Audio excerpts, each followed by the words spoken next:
At the age of 70, North Yorkshire grandma sought retirement for modelling after previously working within television, appearing on This Morning, Open House and the Shopping Channel, as well as PR marketing.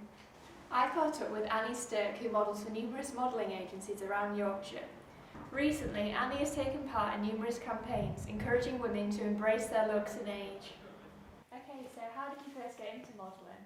Quite by chance, really. I've spent a long career in food, PR, TV and radio, and we were dressed up for a Gatsby night, so I had the feathers and the black outfit, and I was waiting for my other half to get ready. I thought I'll take a quick selfie. Took a quick selfie and then was browsing through Facebook as you do and saw an advert saying models required, no experience required, and I thought, well, that sounds a bit weird. Anyway, I sent my photograph in and they said, yeah, come for a photo shoot. So I did, and had to pay for the shots, and I was having my nails done one day in a boutique, and my nail technician said, we were chatting about the photos, and she said, oh, they look great, why don't you show them to the girls here? They're looking for some models for their charity fashion shows. And that's how it started. So I got involved with York Fashion Week because they were really doing great stuff in York, and sold them an idea for an event that I really felt quite passionate about, and it's kind of gone from there really. It's just evolved.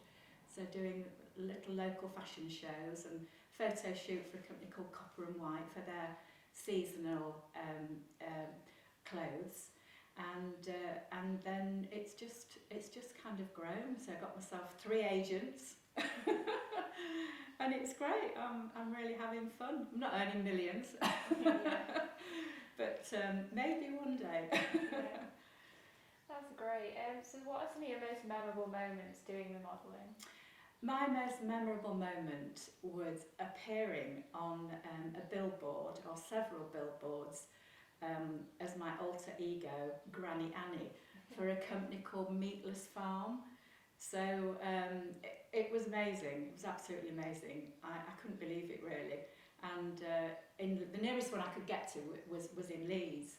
So there was one of those big digital billboards, and it was on 2 sides, and we parked and we watched one side, and there were all the adverts were going, and I thought, I'm not there. And then my other half went round the other side. He said, you're there.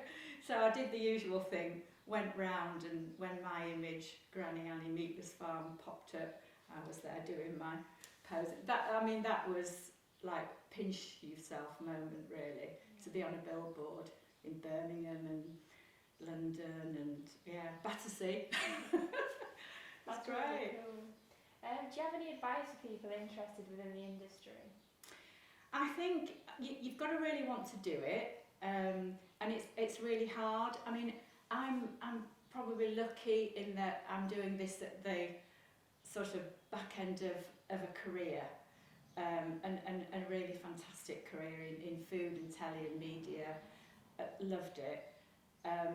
So this really, it's a bit of a hobby for me. I mean, a lot of things have happened. I've not made things happen, but I've put things in place so that, things can happen.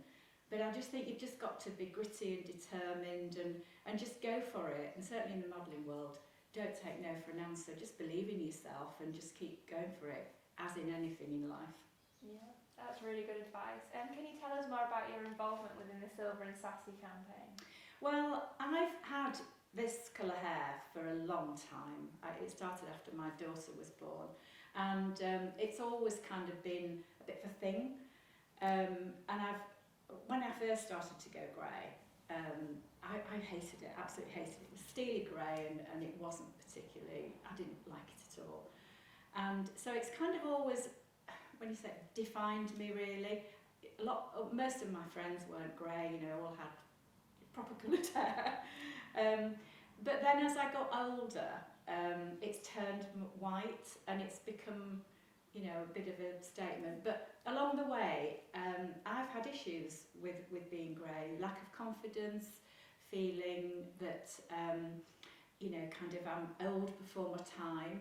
And I thought a lot of women must feel the same. So I approached York Fashion Week and said, how about I put an event on would you be interested in having an event as part of your umbrella?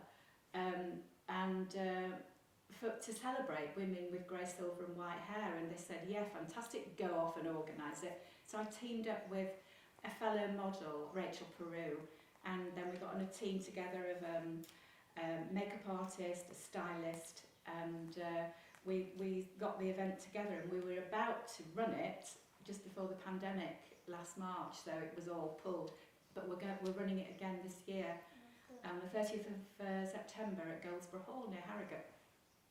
That sounds really good, and it's such a good initiative to get It's people fantastic. involved. Yeah, it's really good, and we're doing it for a charity as well, for a women's charity in York called Kira, and all the models are all women who have got stories. So there's a great big story there as well under the story of Silver and Sassy. So yeah, no, it's great, and one of the women from Kira who's had a lot of help from Kira is going to be modelling. We've got a lady vicar who's going to be modelling, working lady vicar. We've got all kinds of fantastic women who have got grey, silver or white hair and want to get out there and say, hey, you know, we're here and we're rocking it. Yeah, that's amazing. Thank you so much. That's a pleasure. Yeah. Annie is an advocate of making sure that older women do not feel invisible, but rather visible and vibrant within their selves and their fashion.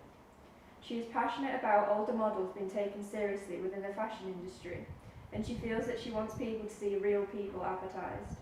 It is hoped that by continuing modelling and spreading awareness of the notion of silver models, Annie will encourage more inclusivity for people of any age within the fashion industry. Natasha Judge, Yorkie News.